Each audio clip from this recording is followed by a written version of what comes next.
who is standing by with the man himself, Kikis. Thank you very much, Tifa. Great cast on the day, guys, and a great series on the day. Fantastic Kikis. Let me talk to you about your pick choices the last couple of games, because Aurelia, it's been everywhere. Why do you guys favor this champion so much? To be honest, I just think that she's really strong, and it's my comfort champion. Like, ever since, like, I played top lane in like season 2 and season 3, and I was like one trick early opponent in season 2, so it was always my one of the favorite champions. And I just feel really comfortable in her. And now that she actually like fits into the meta after all of the changes, Triforce changes, the nerfs of every top laner, I think she's really strong. And if you can play her correctly in teamfights, she's really useful in teamfights as well, whereas before people thought she's pretty useless in teamfights. We're definitely seeing a lot of that. You diving into the backline and making a real big name for yourself. Some fantastic performances. Other champion choices people are starting to bring out. Things like the Alawi. Of course, we also saw mid lane changes galore. Vladimir coming up big for you guys this time around. On the 6.11 patch, it seems like so much is crazy. How do you come up with what looks like the optimal strategy almost every time? Excuse me. The new patch brought a lot of changes to like actually every lane, like Lucian got nerfed, and then mid lane is whole new picks, top lane is new picks as well. So it's just about looking at the patch notes, figuring out what is the best and what fits us. Like I can't really say like what we do is the best, but we just seem to perform at it, and maybe we are the best at it, but it doesn't have to be the only way of playing right now. So we are just suiting the meta to ourselves right now, and if we see that something else is better, then we're gonna suit that to us as well. Well, you certainly seem to have adapted to it quite quickly. I do want to talk to you guys a little bit about maybe some of the performance that you've had. It's been incredible overall, even though you haven't had a completely perfect series, perfect record so far. You've had a couple of moments where you've seen maybe Perks or Trick going a little bit over aggressive at times. It's the same problem people criticized you guys in the spring split. How are you guys working on those little problems, closing the small holes to make you undisputed the best team so far? I think even compared to last split, we are playing a lot more control and less aggressive, like more like smart calculation aggression than just like going brainlessly all in and hoping for the best and like all-playing enemies for like mechanical skill.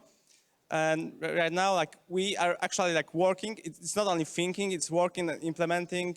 Just like playing better macro and going for objectives. Even this game, like there were situations where we could go and chase for more kills, but everyone was like, "Stop chasing, just back off, take one turret, recall, like play it safe." So we can actually implement that when it comes to really important games, and like going forward, we not gonna like crumble under pressure and turn off our brains again and go for kills, you know. Well, it's nice to always know you guys are keeping your brains on for that one. Also, I guess quick accolade for you too. Last question: how does it feel to be the only undefeated team, or only undefeated player, starting in the European LCS since you were only subbed out for the loss? Feels good, man. There we go. All right, we're gonna send it back to the analyst desk to break down another G2 victory. Thank you very much. Very interesting when Kikis talks about being over-aggressive or not. Yeah, we turned off and didn't keep chasing when they still went under the inhibitor turret to get a kill in minutes 20. But G2's definition of over-aggression is a bit different than everyone else's, but they had a fantastic game. Yeah, they certainly did. And it already started in the draft, really, because they did have quite a well-rounded composition. They got the Vladimir, who on this patch in particular is very strong. You could see that they put a lot of emphasis on it very early on.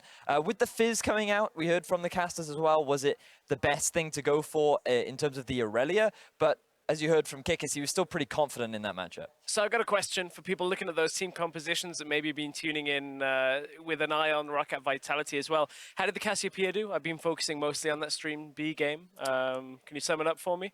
Not good. So Cassio, in the past, used to be known as super lane dominant. That was her thing.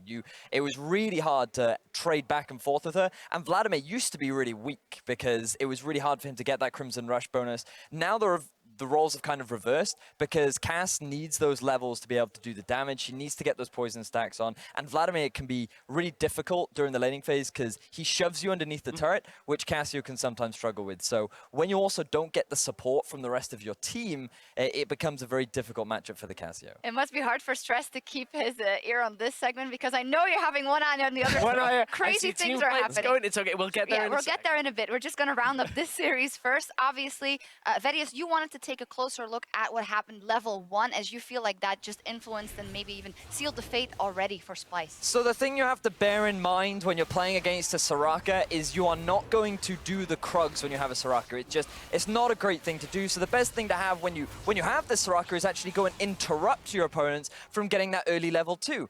And it seemed to be that Splyce didn't expect this at all. They took so much damage from the Soraka, and early on they were just getting constantly shoved into the turret, and they lost lane at level 1. Yeah, but you kept saying this is what decided the entire game. I find that hard to believe in a pro game So, that it does. So what should Splyce then have done? So the reason why it decided the whole game was because Splyce didn't back. They sat there, they suffered a significant CS deficit, and by 10 minutes, bottom lane was 30 CS down, mid lane was 30 CS down. They set up a dive, they got early kills, they rotated top, and the one lane that Splyce could have done well in, they actually ended up losing because of what happened in the bottom lane. So every single lane effectively won, and it snowballed out of control. I'm going to go ahead and say that Trick was a big part in the rest of the game going the way it went, and he was also our player of the game. Not only has he gotten it twice, in one series as the player of the game, but he's done it twice already as well, so he is a front runner in those standings. I mean, it's not like he was MVP last split or anything. I guess. I just mean the guy, I heard Deficio during the cast talking a lot about Trick. I didn't see quite the impact, but I know when Deficio's going off on one about somebody getting into all the lanes, that kind of thing, normally it means the player's had a pretty good start to the game, so seemingly deserved. Do I want to give an honourable mention to Perks and his quadra kill. He did do some great plays. Yeah, that's why he didn't get player of the game. No, see, that was that over-aggressiveness that they wanted to wheel in. Go for the penta. Exactly. But actually, I believe it was stolen from him because he was 1v4 on the back, and he was like, all right, guys, you get him, and I'll just deal with the rest of them. But, I mean, still, great overall performance from G2. This is very much what we expected from them. But also, big misstep from Splyce, giving away such a big advantage early on. Yeah, I mean, I want to quote Deficio when he was in the casting game 1 saying, hey, Splyce is looking like one of the top teams here in Europe. It was quite a stark contrast in game 2, so let's hope that they can bring back kind of what they did yesterday and also what they did in game 1 more in the beginning for the next series. G2 locking it up. I want to check in on Stream EU LCS 2. Vitality and Roccat are currently in their second game, and it is bonkers again. Yeah, I'm starting to really enjoy Rockat's games when you're watching them because it always is going to end up in team fights. I think we're actually going to check in live. There so Roccat had an even 10 minutes, and we're ahead at 20. For a change. And then just like yesterday, Vitality came back in a team fight with a Bard setup into Alessandra. Once again, Vitality running the heavy engage composition. Roccat picked the Caitlyn first for Steelback, and he has been going ham this game, but has been caught at the same time. So you can see we're in a situation where Roccat are slightly ahead here. I believe they have the Baron buff. Yeah, you can see it on Parang there. And they're trying to just close this game out while being ahead, which is not what we've come accustomed for Roccat. And this time I'm ready to play-by-play in the event that some action kicks off. The there's a teleport. Does land. But yeah, it does seem like the Vitality are going to spare me on this one so far. But with the Caitlyn right now, with the amount of Zone control, actually dive comes out from Parang. He's going in for the 1v1 against Nuke Duck. He's just going to back away from that one. Well, we'll see what happens, and if you guys want to see what happened, you can go over to stream EU LCS 2 right now. If it does look like this will be coming to a close fairly soon. For us, though, here in the arena, it is time for a quick break as we ready up for the match of the week between H2K and Fnatic. Stay with us. Okay, time for some memes. Let's go, guys. Let's enjoy the memes. Meme fest. Come on, enjoy. You want to play ball with this? Yes.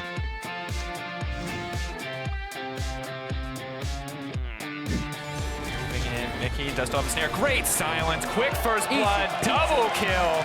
Best bot lane in EU.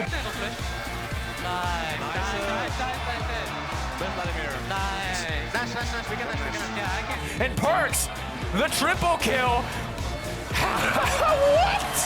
The quadra kill coming in. This man. A commanding win coming in from G2 and the aggressive style from them we've come to know and love.